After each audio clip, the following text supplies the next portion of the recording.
Awesome. Hey, welcome everybody. Again, another one of these live conversations we're going to do with you guys who are watching and a group of people who maybe know some things about what you guys want to talk about. So from those of you who came last week, you asked that we talk about artificial intelligence and you had some questions about it. So I thought I'd grab some of my friends who are in artificial intelligence and we'd have a conversation about it. So just to kick it off, do you guys want to introduce yourselves? JT? Sure. I'm Dr. JT Kostman. I am a data scientist, a mathematician, and a psychologist. I've worked in a wide range of organizations, everywhere from Samsung to the CIA, from Time Inc. to a host of startups. And for whatever reason, I'm widely considered to be one of the world's leading experts in applications of cognitive computing and applied artificial intelligence. Cool. And Shastri? Yeah, again, so my name is Shastri. I'm the CEO of a company called Union. So we use AI to simplify demand planning and operations for consumer good companies. Awesome. And I'm Andrew Konya, the CEO of Remesh, which is the platform you're on, and working on the AI that makes this whole thing work. So I think to kick this conversation off, AI is a word that gets thrown around a lot. It means a lot of different things to a lot of different people. So I thought we'd start by first asking you guys what you think AI is, and asking these guys what they think AI is. And we might not agree, but our goal is at least to end with something that we can use in conversation that means maybe the same thing. So JT, when you say AI, what do you mean by it? I think the best definition of AI is artificial intelligence is getting computers to do those things that computers do on television. The computer on Star Trek, computer on Star Trek, HAL 9000, computers that will interact, that will be able to answer your questions, engage with people, and have some sort of a personification, be able to do the things we would expect people to do, and we would hope computers could do for us. That's artificial intelligence. Cool. Shastri, what do you think? So how I would essentially explain it to my mother, if she asked me what I do, is I would try to explain as AI is trying to mimic what the human brain does, making computers act as a human brain would do, whereas the human brain taking a bunch of different data points, smell, sound, the touch and feel, and tell you exactly what it is, whereas computers can't really do that. So we're trying to make computers. And that's what I'm not fundamentally listening to. I can pull my shrink card and say, I don't think so. I think the goal is for computers to be able to achieve some of the same things that people do, but trying to get an artificial intelligence or a computer to emulate and mimic a human brain is like trying to get a submarine to emulate a fish or an airplane to follow a bird.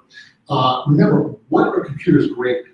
Computers are great at a couple of things and not so great at a couple of things. Yeah. Computers are incredibly fast, bizarrely fast, perfectly accurate, incredibly patient, and spectacularly stupid. But the idea of how an airplane or a boat came about was trying to mimic those things to begin with, right? We wanted to travel the way a bird traveled and get to places faster. We wanted to be able to travel in the water like a fish does. And I think the whole idea of how AI came to be was just, I can compute things at just a tenth of a second. I can analyze things, and we're trying to make a computer do that, just like we would make a plane fly like a bird flies. I think we would get to the same place. Yeah. I love that poem by Tasha. Okay. Do not see what the wise men saw. Do not do what the wise men did. See what they saw. We essentially want computers and artificial intelligence to be able to accomplish some things for us. Sure. Now, let's agree also those things may be beyond the key of humans, right? Hopefully, optimally, the artificial intelligence systems we're building can do things better than we can do. Sure. We also will always be confronted with things like Moravec's paradox, right? Which, in plain English, computers are really bad at things that are simple for people, and computers are really good at things that are hard for people. Sure. Right? And vice versa. People can do things that computers find difficult, computers can do things that we find easy. Yeah. So if I ask a computer, what is the square root of 5,337? Easy. If I ask it, who's better looking, you or George Clooney, everyone else knows, but the computer doesn't know. Right. So just bringing in, so two thoughts here. One is just wrapping what you guys said, which is, I think that when you think about AI, there's kind of one way of thinking about it, which is a thing that does or can do things that humans do. And more specifically, it's probably do them as well as humans do, if not better. And that's one way of defining it. And I think that's when we often talk about narrow artificial intelligence, where it is taking one task, maybe telling me what's in a picture, telling me what the sentiment of a text was, telling me what the stock price tomorrow might be based on all this historical data. And then there's general artificial intelligence, which is maybe something different, right? That is doing all of the things that humans can do with a single algorithm, a single approach. So I think either of those, I think what you guys talk about straddles that line, right? So if you think about airplanes, well, they were inspired by birds to say flight is possible, just like AI is inspired by humans to say knowing what is in an image or what is corresponding to a set of photons is possible. And airplane wings are influenced and they're shaped by aerodynamics, which we learn from birds, but their propulsion system is not flapping. There's something we've invented on our own. And so it seems like maybe the analogy we made there is trying to accomplish what humans can accomplish and maybe more so, but not constraining ourselves to try to model exactly doing it the way the brain does it, but instead to zoom out to say, can we do the things that we do? So I want to just bring in a few things that people here are saying, which is, a few definitions that came in from what artificial intelligence is. One is something, computer, device, whatever, that is able to take whatever it has learned and apply that information in other situations. Another is an automated program or hardware that can make decisions based on input. One is a computer program that responds to stimuli and have contingencies built into them. A self-thinking computer-controlled device, and giving computer robots the ability to make their own decisions and not rely on human instruction. So one of the things that stands out to me from what people are saying is that decisions is one of the things that sits at the core of this. Well, would you say that that's a... What I took more from that, and what I think is a very important point, is the concept of learning. That what distinguishes artificial intelligence from sort of, let's say, standard, traditional, algorithmic approaches to computing is that the systems learn.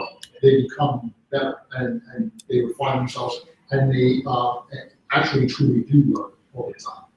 I think that's an essential role. Yeah, I think so too. But I also think that I'm not sure we're at that point where they're self-thinking on their own because we still have to input all this information to them and constantly refine it. But the main aspect would be the learning part of it. Yeah, so there's things like one-shot learning, which are now able to build quite smart models very quickly. So I know there's, even right for us, right now, people watching, we're taking your language, and it's a decent amount of language we're learning. No living thing learned from that experience. Right. We all learn the same way. So I think it's an unfair standard to impose on these systems that it takes them a couple of trials to get it to learn. All right, so I'm just pulling a question I see here, which is, what do you think is the biggest change AI will have on our day-to-day lives in the near future? So, I think it's gonna, for me, I think it's gonna take away a lot of the tedious tasks that we typically have to do. The things just take us a really long time to be able to do. Like, for example, in my industry, figuring out what products I need to send to certain locations can take a company months to figure out. Using AI to learn those patterns can turn that from months to seconds. And that's, I think, would be doing that. Yeah, I'm going to answer that and take one of the other questions simultaneously. Inevitably, we got asked about the Skynet question, and people are going to ask about Skynet and the Matrix. And so let me answer both at once. And I think really what AI is going to do for us is, frankly, it's going to save us from ourselves. And it's going to save potentially humanity. You know, I'm struck by a couple of statistics, and I just I pulled it up to make sure I have the numbers on it. I just wrote an article that I posted on LinkedIn that makes the point that there were almost 33,000 people were killed in automobile accidents in the U.S. alone last year. Google's self-driving car drove over 2 million miles and only had a couple of fender benders, and they weren't even the car's fault. So don't we have an obligation to humanity to start to introduce some of these things? There were over 45,000 deaths in intensive care units that were otherwise preventable as a consequence of misdiagnosis that an AI could have and should have caught. We have, even when you look at the militaristic applications, you know, Russia is currently developing AI for drones, for missile defense systems, for all of its capabilities. The only thing capable of countering that is, of course, an AI. And one of my favorites, I work in the commercial world. It's approximated that AI, IoT, and big data are going to take $1.2 trillion from companies that aren't civilly enabled. And when I look at the great threats to humanity now, nuclear war, climate change, pandemics, meteor strikes, some guy at a telescope is not going to find that meteor and come up with a solution. We're not going to come up with a solution to that pandemic in time, to nuclear war, to climate change. The only mechanism for solutions is artificial intelligence. And so I think ultimately, why should we embrace AI? Because it's our best hope. Yeah, so I mean, I would say, I think two thoughts. One is that much of what you're saying is relative to timescale, which is to say, if we think of the plot of capabilities of AI as a function of time, and some people quantify that in terms of like flops, some people quantify it in terms of complexity. We know that it's increasing. And in the near term, it solves a whole bunch of important problems. So JT, I think, named the two that are easiest to go. People are currently dying today, they don't need to be. And the reason they're not is because there's a whole bunch of political forces that don't really understand things, trying to regulate. And one of those is self-driving cars, where human AI is better at humans at not killing humans. So that seems like an imperative. Medical, again, human error means people die. Introduce AI into it that won't have the same potential errors, save lives. But I think I think that overall, if we think of AI as it approaches some level of human intelligence, whether it's 5 or 1,000 years, that the result is what Shastri said, which is all the stuff we hate doing, we won't have to. And so I think one of the kind of hopes of it is that rather than us having to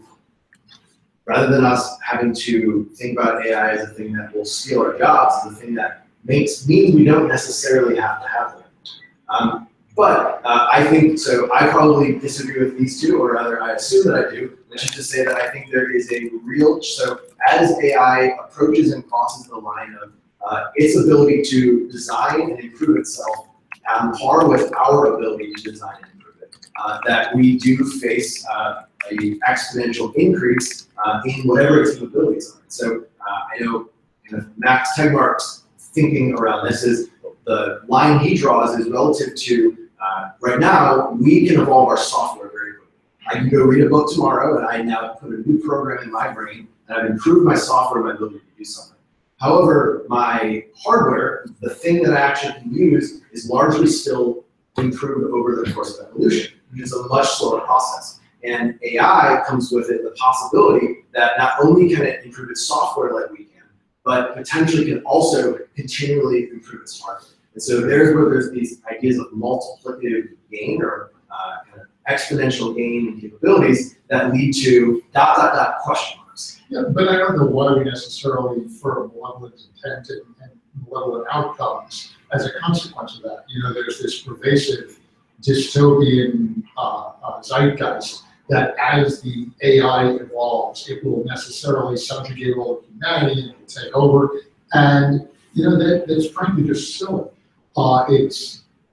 It's a machine, and it's there to conduct specific purposes, and it also doesn't have the same requisite intentions, the passions, the sentience to be able to engage in those actions and activities. So can it start to evolve itself more rapidly? Certainly, but technology is always tough, right? Technology breeds more technology. If you look at the historic timeline of technology from the agricultural revolution till now, most of what we consider contributing to modern society, if we were to take that 40,000, 50,000 years and put it out over a cosmic mile, those last changes would occur within the last, we stood on the moon a half of an inch ago, right? So from then to now, July 20th, 1969, till today, look how much has occurred. That's in that last half inch of the cosmic mile. It's the very nature of technology to continue to excel. So one thing, which this is argument that comes from Nick Bostrom, which is that the worry is not that it will become benevolent or that it will automatically arrive at some goal, which is take over humanity, kill humans, take over the universe, any of those things. But it's that a thing which has exponentially increasing ability applied to a very benign goal has the potential to, without proper controls or constraints on it, to have sub-goals that are potentially catastrophic to humanity. And the example he gives is giving an AI the goal of manufacturing paperclips. And its goal is simple. It gives reward based on the number of paperclips manufactured. And in beginning to manufacture paperclips, it first builds a plant, it learns how to manufacture them. It then learns that in order to manufacture more, it needs to get more of the metals. Metals is a requirement, and it needs to get more metals. So it figures out ways to take over mines, to take over places where metals are coming from, and optimize to bring it in. Then, as it begins more and more intelligence, potentially it goes, well, if I'm running out of metal, how else do I make paperclips? Arrives at the idea that you can actually turn some atoms into other atoms through things, and now understands that it needs all the atoms. But it ignores the fact that this super intelligence would be so stupid it wouldn't realize that it's saturated the market for paperclips. Something that, well, we're all three entrepreneurs, and we pretty much figured out we shouldn't go in the paperclip business. Yeah. Right. Well, so the idea there is, though, that's actually, I would say, supports the argument, which is to say it's not smart enough to know making, because ultimately what they say That's the nice notion of super intelligence. Right. So you can't have it both ways. You can't have, on the one hand, a super intelligence that avails itself of any resources that's not even be within its purview, but it evolves the capability to take advantage of further greater resources. And yet, on the other hand, it's so stupid that it can't make those more simplific decisions for itself. Well, we can't have it both ways. So maybe, I would say the constraint there is, can it edit its own goal?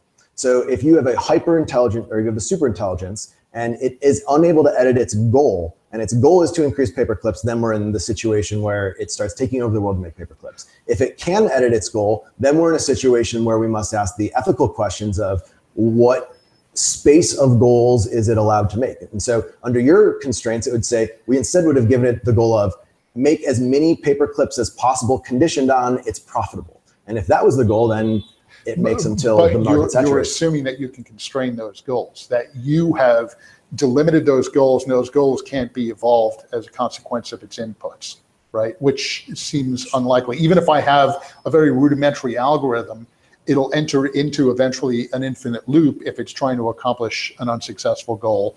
And eventually the program will terminate, if for no other reason, as a consequence of inertia, right?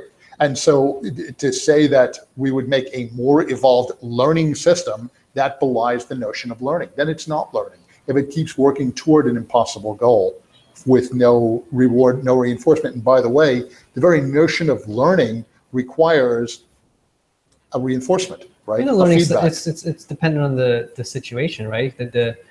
Depending on what it specifically learns for example, if it's going to make take over the world with paperclips, then it's a situation that it can be one situation where you're allowed to tell the system to do that, and another system where you're limiting if it should do it or not, right? Wouldn't it be based on the situation? But doesn't that also assume that we have one machine, that the paperclip machine, there's no other competing AI that has let's not have the paperclip machine take over the world? This is a common thing, which is the unipolar versus multipolar argument of does one take over or do many? But let me bring in people here again. So they asked what makes you most or least optimistic?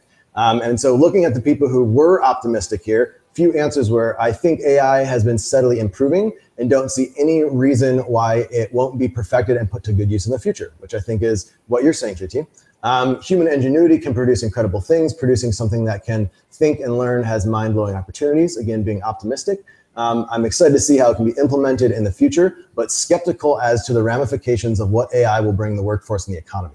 So I think this is the place where if there is a worry about AI, it is where my short-term worry is. And that is maybe it won't get to human level intelligence in our lifetime, but already I think we have companies that are built on the idea of automating things that people used to do. And that is a legitimate concern, a very legitimate concern. Gartner is projecting that 1/3 of all jobs will be replaced by algorithms or bots within, 10 years. The Oxford study is saying 47% of all jobs will be replaced within the next 20 or so years. Version of the Luddites coming out. However, that said, we're in the middle of New York City as we're having this conversation, a city where just 100 years ago, which was a blink in time, most of the population was employed carrying things by hand and putting them on and off of ships.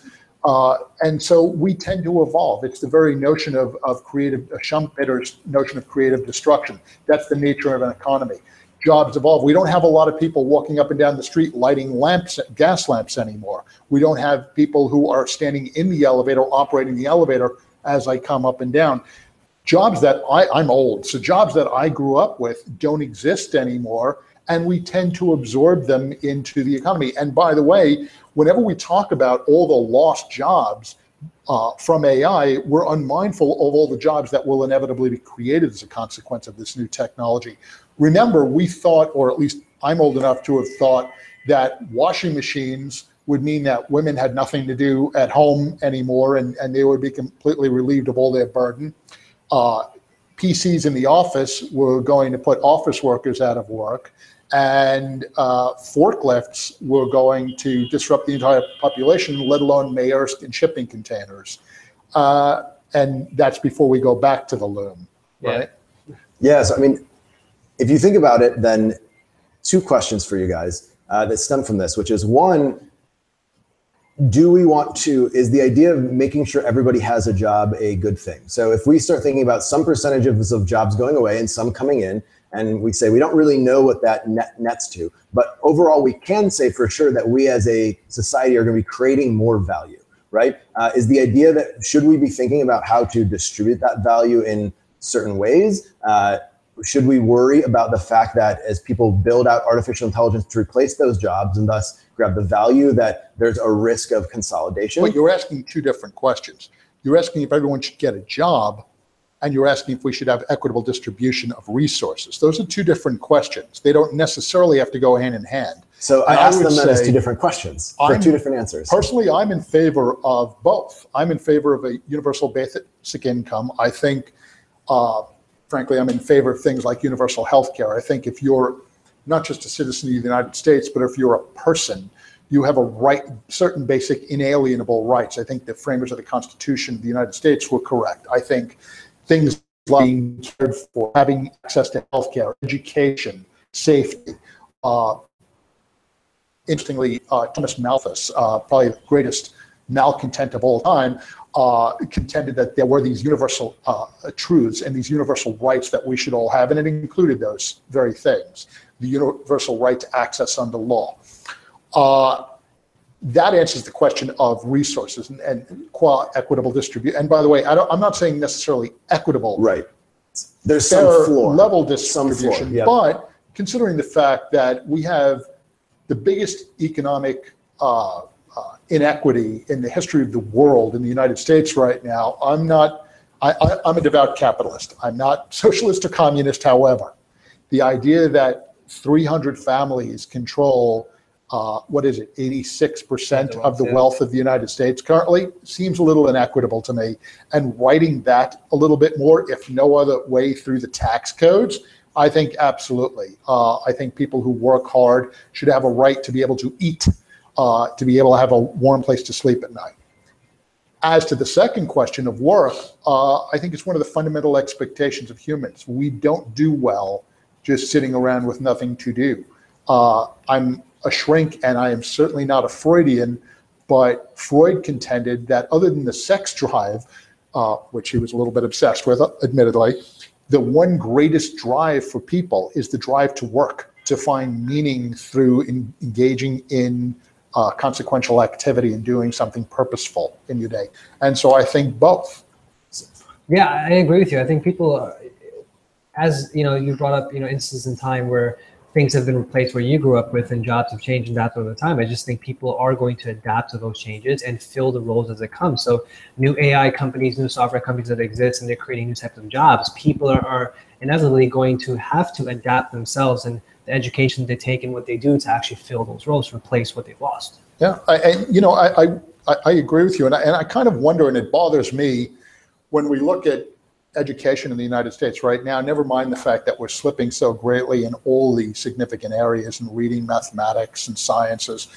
My kids are old enough to where they have kids, and I'm a grandpa, and my kids are now in school. And my granddaughter is being subject to the same lessons in the 2nd grade my daughter was, to learn more about, they literally spend days learning about the Brooklyn Bridge, which, look, that's lovely, but how many kids come out of high school knowing how to code? I can teach you to code in 5 minutes, and they spend no time at it. People come out of high school not knowing how to balance a checkbook. Why aren't we giving people the tools they need at earlier ages to be able to be competitive in this global economy? But I think that's also one place where AI is a benefit, where we have such a vast access to information now, where people can teach themselves and go and find information or learn how to code or learn how to fill these new roles that are coming up, because information is just there for us to take. Yeah, you know, I'm old enough to remember a time when I don't know was a perfectly acceptable answer. And now it just means you're lazy. Yeah. My wife and I were sitting watching television the other day, and they showed there's a new Harrison Ford movie. My wife said, my God, how old is Harrison Ford? Alexa, how old is Harrison Ford? 75, she said. Done.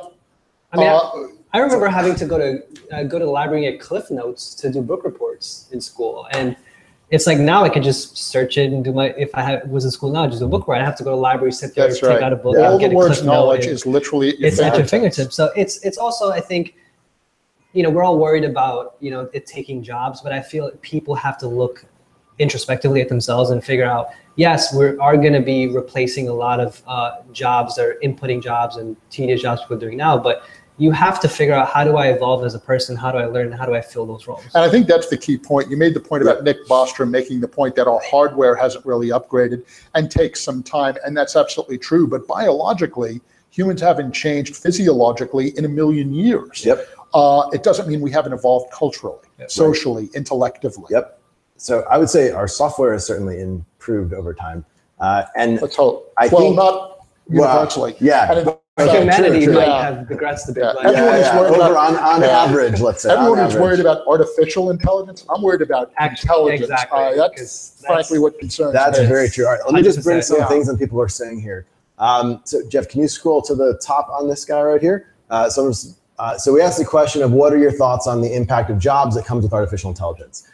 So top, I'm mostly worried that it will further the trend of eliminating good paying jobs and replacing them with low paying service industry jobs.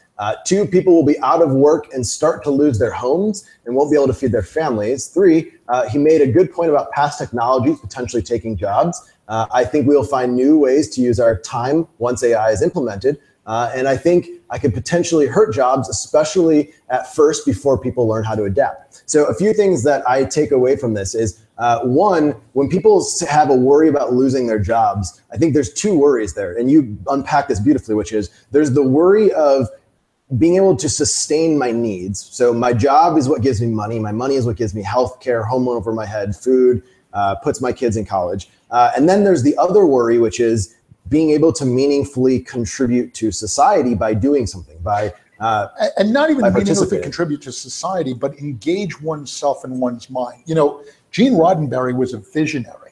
Think about the world of Star Trek. Think about what it would be like if we didn't have to occupy ourselves constantly with having to dig that hole, stock those shelves. Of the people who are in the audience right now, chime in if you, 10 out of 10, absolutely head over heels love your job. The fact of the matter is there aren't too many of us. Sure. What would it be like if the AI, I do, all the people who really love their job are on this side of the screen, which should tell you something. We're in AI, right? And why? And that's an interesting question. Why did you get into AI? I just wrote an article with advice to young data scientists. And one of my pieces of advice was, shut up. We pay you a bloody fortune to solve cool puzzles and do interesting stuff all day. Stop whining. Be nice. Smile. And I think the same thing. What if every one of us, instead of saying I'm somewhere below a 10, what if, heaven forbid, we could reintroduce music to education and poetry we and can actually art be creative and because literature. now we have time to sit and think. That's my point. So that's a universal point, basic income, instead of you getting paid to go stock shelves at Staples and want to kill yourself. You can do something to create, Right. Actually go back to the golden era. Truly to culture. Exactly. We see the potential for the rise of a golden age as a consequence. What if the people who are watching now could get paid to do what we get paid to do, what they love, what they're passionate about. Chip, can we ask them, so we'll ask you a question after this, which is, if you guys could not do your current job, and let's say you had universal basic income, let's say it's $65,000 a year for your household, and now you can do whatever you want. What would you make it 100? Okay, $100,000. If you're in New York, that's in New York, that's 65,000. Yeah, what would you do with your time? What would you spend your time doing? So these things where I think ironically probably some of us would still full kind of conversation, right? Because it's we're looking at it that we're going to lose these tedious jobs that we hate, whereas we now are looking at it, it'll take those jobs that we hate, and we can actually do the things that matter. We'll figure out, write those poems, sit and think, build those new things, craft things with our hands again, do that thing that we've lost. How many of you would you like to be liberated from the dreck of every day? Because by the way, when you think about it, that's what computers really do. Mm-hmm. They do the stuff we don't want to do. They don't only do the stuff that we can't do. And that's why I would take exception with saying that really we try to emulate living beings, and particularly human beings. Not necessarily. We have computers, we have robots, we have machines, which, by the way, let's define computers the way we think of computers. We don't think of computers as that laptop that sits on your desk or the Cray that sits in the basement somewhere. This is a computer. This is a computer. Computers are everywhere and in everything. They're in your washing machine. They're in your automobile. They're everywhere. And what are they doing? They're doing those things we don't want to do or don't do well. AI represents the opportunity to take that to its furthest possible extreme. If you look at some of the answers we're getting here, what people are saying is that they're focusing on things that affect. It goes back to our humanity. Like goes back like experiences. Goes back to playing with our kids, traveling. I would help people. I would travel. I would. It's going back to humanity, right? We've lost our humanity doing all these tedious things that we hate doing, and it seems like what AI will allow us to do is take away that. And incidentally, we think of this as being the natural state. It turns out that, first of all, we pay a higher percentage of our income into taxes than we ever have historically, and not just in the United States, across the world. We also work quite a bit harder than anyone used to in any society, any culture that came before us. We have no more quality of life. Work-life balance has become a myth. Yeah. Why would we turn our eyes from the possibility of returning to some of that? Why wouldn't we say we can create a bit more egalitarian society with respect to income? And again, I'm not saying socialism. Tragedy of the commons, socialism doesn't necessarily work in its pure form.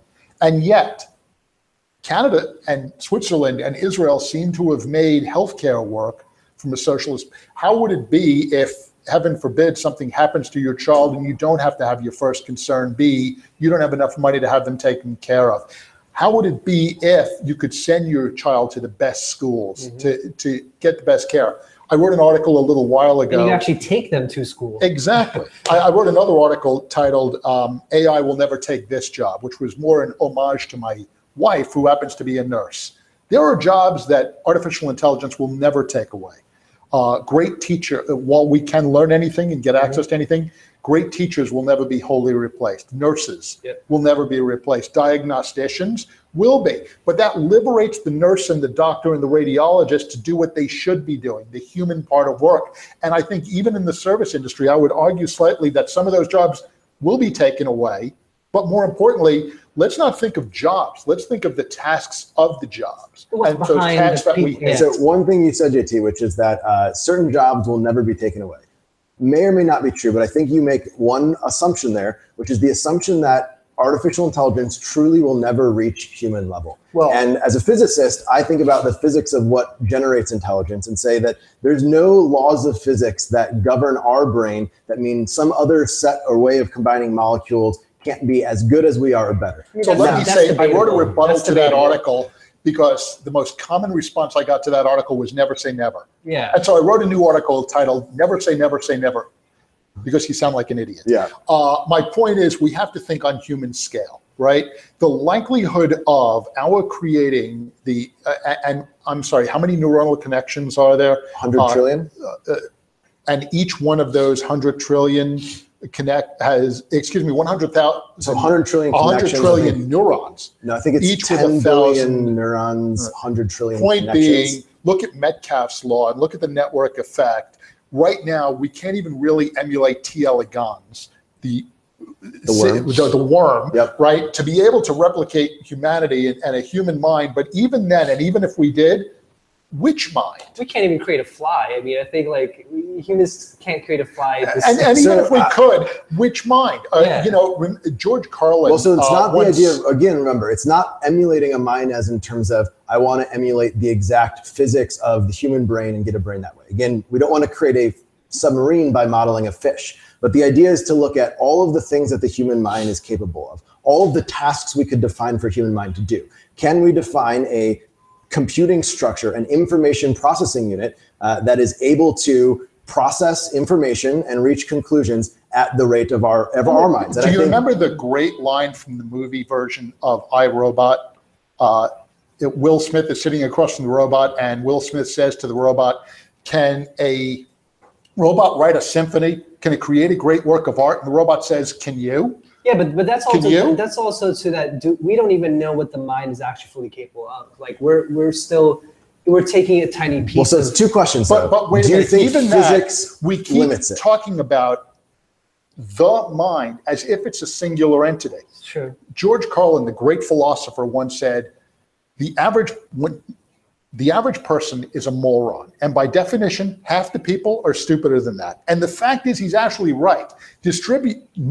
Intelligence is normally distributed. Center median value is about 100. It turns out most people, well, half the people by definition are below that, half the people are above that. And I hate to be creating castes, but the fact is, when we talk about creating human level intelligence, what we're talking about, when we're talking about truly intelligent people, let's not forget that Einstein was in the 6th, 7th standard deviation, right? What we're really talking about is not even replicating humanity. We're talking about replicating a super intelligence, a hyper super intelligence that would make Einstein look stupid. The likelihood of our being able to do that within accessible real time, probabilistically speaking, and you're a physicist and a mathematician too, is it more likely that that occurs first or that the sun explodes?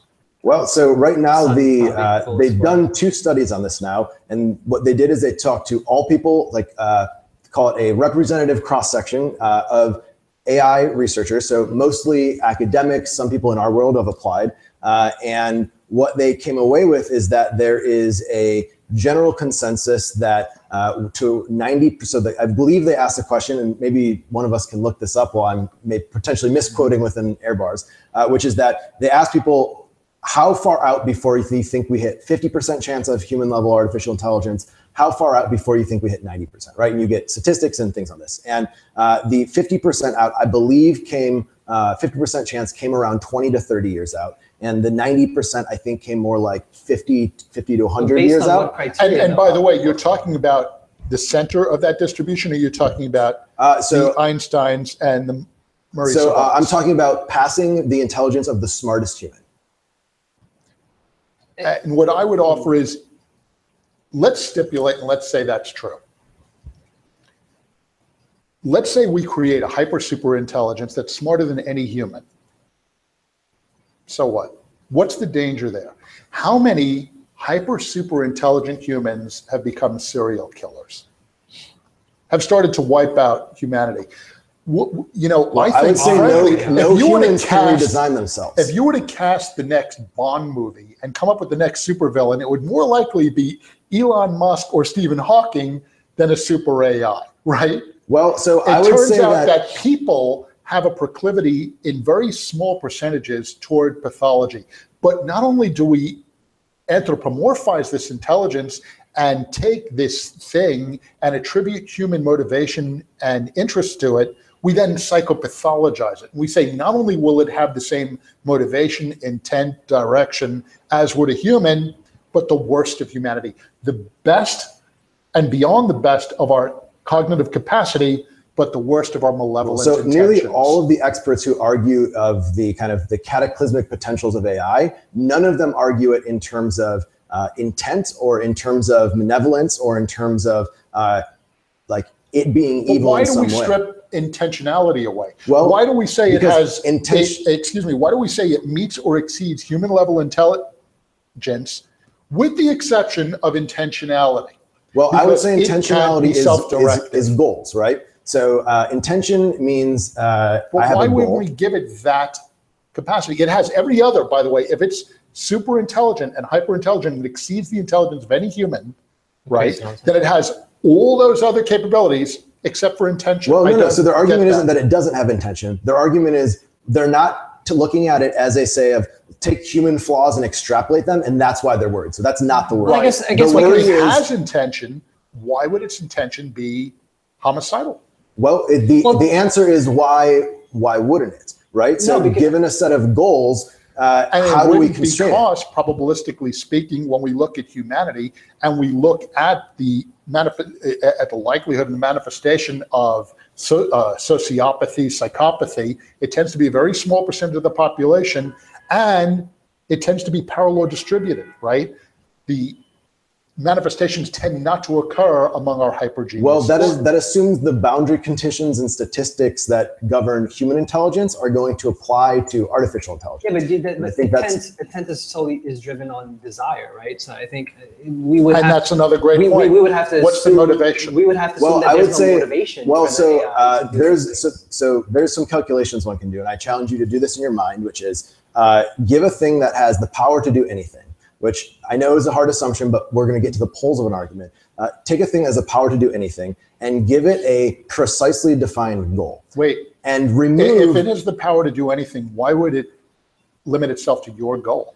Well, it's because it's a thought experiment. So obviously it can't do anything. There's some bounds, but I don't want to get us caught up on the bounds. I want to take the idea of a thing capable of anything given a precise goal.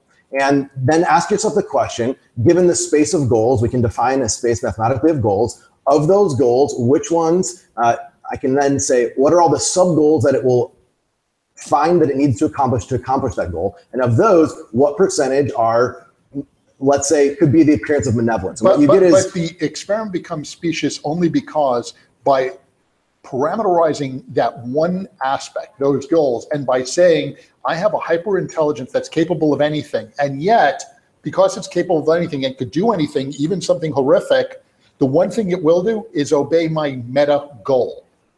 It may transcend that goal and cause me harm, so why not, if I can give it a goal, give it the 3 laws of robotics and just tell it, don't hurt me. Well, so it turns out it's more nuanced than that. But exactly, it is, because it turns out that we can't have it both ways. We can't both impose a goal and give it volition. But I think that the things we were scared of AI doing is tied to emotion. I don't think. Yes. So I would say not at all. So as the person you two aren't scared, and I am. So the person who is scared, I'm saying I have no fear because of emotion. I have no fear of malevolence. I have no fear of psychopathy. I have fear of a seemingly benign goal leading a thing with incredible power that we cannot imagine in its attempts to accomplish that goal. So accidentally doing something, or well, to it intentionally, but to us doing a thing that we would not have predicted as part of getting to that goal. So the worry has nothing to do with anything anthropomorphization. It has to do with a machine that has a goal and has a large degree of capability. But a goal who created that you told it this was the goal that you have to accomplish? Well, so again, yes, but the idea is why don't self-driving cars frighten you? It's because self-driving cars don't have that capability to do anything other than drive. They can run someone over to get to a specific location. But that's part of the goals. And by the way, with a self-driving car, how do I resolve the trolley dilemma? How do I tell it if it's coming to a crosswalk and it turns right to avoid an accident, but by turning right it kills me? So well, I don't think we can use a narrow application of artificial intelligence as a proxy to talk about potentials of general intelligence. Well, because general intelligence can have a much wider range of approaches. Understood, but the narrow implications are much more salient, much more real, much more tangible, and actually are manifesting right now. And so I ask again, why aren't you afraid of self-driving cars? Because the data says I drones. shouldn't, is the answer. Okay. Let me bring in this because people asked what do we want to talk about next, and I think this is perfect perfect transition, which is who will regulate the AI and the intersection of AI and politics. So two things I think can all agree on here is there should be universal basic income makes us not have to worry about the job replacement thing. But at the end of the day, universal basic income isn't a thing that we can AI ourselves into with our skill sets. It is a thing that is ultimately a political thing. And so I would frame the question to you guys in this way, which is, how does that come into being? And specifically for people who are watching, is there anything that they can do to lean us towards a world where we do have universal basic income and thus robots or AI taking jobs should be less of a worry? That's a tough question. Yeah, I mean, really that is, I think you make the important point is this is a political social issue. It has nothing to do with us. We'll create the machines. Do we have the political will? You know, But really I don't want to get on a political soapbox, but the fact is it's a consequence of the absence of political will that causes us to have the inequitability that we have now in society. Right. It's the reason why we have hunger in the richest nation in the history of the world. That isn't because we didn't build a smart enough robot. It's because, sorry, but all of you didn't vote. It's because we have to actually engage in the process. We have to exercise our responsibility as citizens in a free and open democracy. But we don't have a definition of what's enough is enough. Like, what's the tipping point? What's the tipping point for hunger? What's the tipping point for jobs being taken away? I think we don't have a definition. So to take this to something very practical, as we look in going into elections, so can we agree that probably the way this happened is to electing people who are in some way believe it's important to make it happen? Which maybe itself is not the right assumption, but assuming that, what should I look for? If I'm going into my Senate elections or I'm going into a presidential election here in 3 years, what are the things that would lead me to believe a candidate would be on the right side of this? But see, I think that's the wrong question. You shouldn't be asking about AI. You should be asking about the things we want to attend to. Things like climate change, things like nuclear war, things like healthcare. Those issues that are of import to us. AI at the end of the day is just a mechanism. Right. We're just a way to occasion these outcomes. It's the societal expectations that we realize. To that point, you know, one of the questions that's up there now is there anything about AI that scares you? What scares me about AI are the politics, is inertia, is the idea that we're so frightened of this make-believe, pretend dystopian universe possibility that, with all due respect, even if you're right, it will happen. It's not going to happen 30 or 40 years from now that we have AI that equates to human intelligence. But even if we did, for us to have AI that could subjugate all of humanity would be 10,000 years from now, 1,000,000 years from now, if it had the intentionality and the interest and the emotion and the motivation to do so. At the risk and of based on the climate change, we would not be even around for that. Is my point. Well, what scares me, which though, is not attending to those things pressing matters currently. Right? And by the way, don't disagree with that at all. You had made the point earlier about the distinction between general artificial intelligence and narrow artificial intelligence. Let's be clear for our audience. General artificial intelligence, as it stands now, is the stuff of science fiction.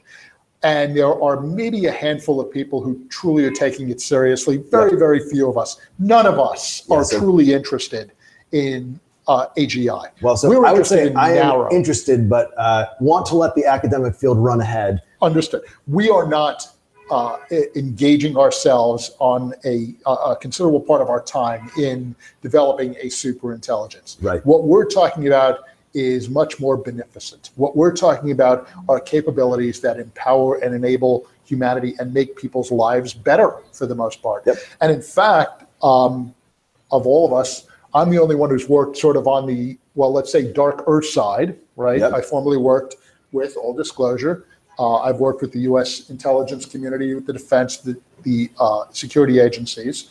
But our objective there was still to keep people safe.